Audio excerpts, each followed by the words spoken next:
Viewers welcome to my channel Asomiya ৰন্ধন প্ৰণালী আৰু আপোনালোকেতো জানেই যে মোৰ ভিডিঅ'টো ডেইলি ব্লগৰ লগতে ভিডিঅ'টোৰ শেষৰ ফালে থাকে সুন্দৰ আৰু সহজ ৰেচিপি এটা আৰু মই ভাবিছোঁ ভিডিঅ'টো আৰম্ভ কৰোঁ আৰু আপোনালোকেতো জানেই যে বিহুৰ বতৰ আপোনালোকলৈ বহাগ বিহুৰ বহুত বহুত বহুত শুভেচ্ছা থাকিল লগতে নৱবৰ্ষও যাতে বহুত ভালকৈ যায় সকলোৰে ভালে যাওক ভালে কুশলে থাকক তাৰে কামনা কৰিলোঁ আৰু আজিৰ ৰেচিপিটো দিম অলপ বেলেগ যেহেতু বিহুৰ বতৰ গতিকে পিঠা বনাম সকলোৱে বনাইছে চাগে মই বনাম আজি লাও পলা বুলি পিঠাটোৰ নামেই হৈছে লাও পলা যেটো লাওৰে বনোৱা হয় আৰু লোৱাৰ আসামত বহাগৰ বিহুৰ 7 দিনৰ ভিতৰত খাব লাগে হেতু নিয়ম আগতে বৰমাহত আইতাহতে আমাক গাঁৱৰ পৰা বনাই দি পঠাই গুৱাহাটীলৈ গতিকে বৰমা আৰু আইতাৰ নিয়ম ৰক্ষা কৰি মই ভাবিছোঁ আজি মোৰ ঘৰতো মোৰ পাকঘৰত লাও পলা বনাম গতিকে বলক যাওঁ আৰু মিছা কথা নকওঁ লাও পলা মই ফাৰ্ষ্ট টাইম বনাম আৰু মোৰ মাৰ পৰা আৰু অলপ ভালকৈ শিকি ল'লোঁ আৰু বলক যাওঁ খাবলৈ কিন্তু বহুত টেষ্টি হয় আৰু মইনো কেনেকুৱাকৈ বনাওঁ আপোনালোকক নিশ্চয় দেখুৱাম বলক তেতিয়াহ'লে যাওঁ পাকঘৰলৈ কিন্তু পাকঘৰলৈ যোৱাৰ আগত মোৰ চোতালত হুঁচৰি আহিছিলে তাৰো অকণমান ৰেকৰ্ড কৰি থৈছোঁ তাৰে অকণমান আপোনালোকক দেখাওঁ বুলি ভাবিছোঁ তেতিয়াহ'লে আগে হুঁচৰিটো চাই লওঁ তাৰপিছত যাম পাকঘৰত ৰেচিপিটো বনাম আৰু বহুত কিবা কিবি কথা পাতিবলৈ আছে পাতিম বাৰু বলক আগে হুঁচৰিটো চাই লওঁ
ভিডিঅ' ফুৰ্তি হৈ আছে।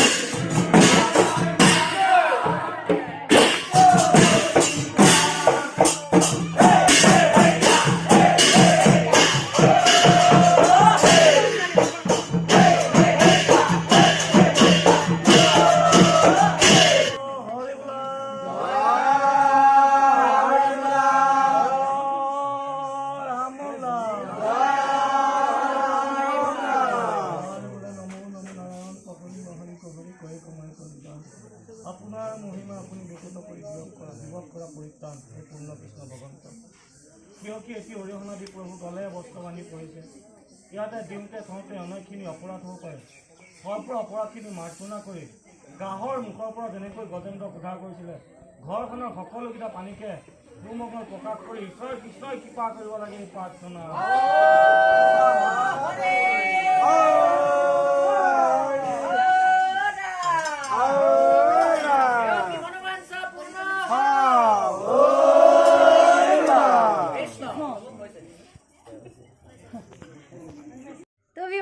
মই আছোঁ মোৰ পাকঘৰত। এতিয়া মই আপোনালোকক দেখাম, এয়া মই পিঠাৰ কাৰণে ৰেডি কৰি থৈছোঁ বস্তুবিলাক। চ' দেখাওঁ আৰু যাম পাকঘৰলৈ, পিঠানো কেনেকৈ বনাওঁ সেয়াও দেখাম আপোনালোকক। আহক আমি কি কি যোগাৰ লাগে পিঠাৰ কাৰণে তাক দেখাওঁ। এয়া ৰঙালাও কুকাৰত বইল কৰি ল'ম, আৰু এয়া গুড় পানী দি পগাই ল'ব লাগিব, দেখাই আছোঁ আপোনালোকক। আৰু এয়া পিঠাগুড়ি অকণমান ভাজি লৈছোঁ। পিঠাগুড়িটো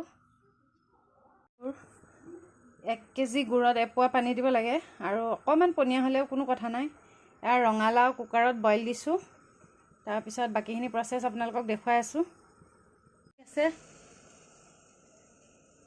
গুড় উতলি আছে। পিঠা কেনেকৈ বনাওঁ সম্পূৰ্ণ প্ৰচেছ আপোনালোকক দেখাই আছোঁ, যে চাই থাকিব ভিডিঅ'টো।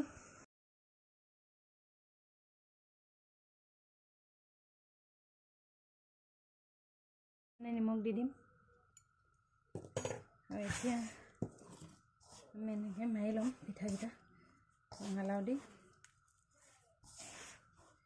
ৰঙালাওখিনি যথেষ্ট গৰম আছে।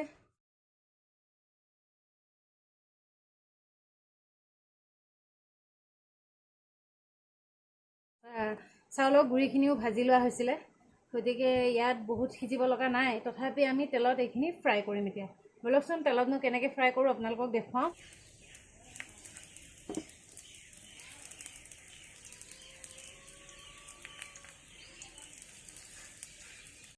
বহুত বেছি ভজাৰ প্ৰয়োজন নাই। ৰঙালাওটো বইল, পিঠাগুড়িখিনিও ভাজি থোৱাই আছিলে, গতিকে আমি জাষ্ট অকণমান ফ্ৰাই কৰিম। এয়া আমাৰ ভাজি হৈ গ'ল পিঠাকেইটা। এতিয়া আমি গুড়খিনিত দি দিম পিঠাকেইটা, আৰু গুড়ত আমি যিমান দেৰি পিঠাকেইটা তিয়াই থওঁ সিমানেই সোৱাদ হয়, কাৰণ গোটেইটো পিঠাই গুড়খিনি এবজৰ্ভ কৰি লয় আৰু খাবলৈ টেষ্টি হয়। গতিকে গুড়ত ৰাতিটো থ'ব পাৰিলে আৰু টেষ্টি হয়। আপোনালোকে এনেদৰে বনাই খাই চাব। মই ভিডিঅ' কৰিব লগা হৈছে, মোবাইলো ধৰিব লগা হৈছে, যাৰ কাৰণে দেখাবলৈ মোৰ যথেষ্ট অসুবিধা হৈছে, আৰু মোৰ বিশেষ সা সঁজুলিও নাই। গতিকে অসুবিধাকৈ হ'লেও আপোনালোকক দেখাইছোঁ। ঘৰত পিঠাখিনি বনাই লওঁ, পিঠাখিনি বনাই আপোনালোকক লগ পাই আছোঁ। মই সম্পূৰ্ণ পিঠাখিনি বনাই লওঁ। পিঠা বনাই মই আপোনালোকক দেখুৱালোঁ, আৰু তেনেধৰণে বনাই খাই চাব। খাই কেনে পালে মোক কমেণ্ট বক্সত জনাবলৈ নাপাহৰিব। তেতিয়াহ'লে আজিলৈ বাই বাই, আৰু লগ পাম নেক্সট ভিডিঅ'ত।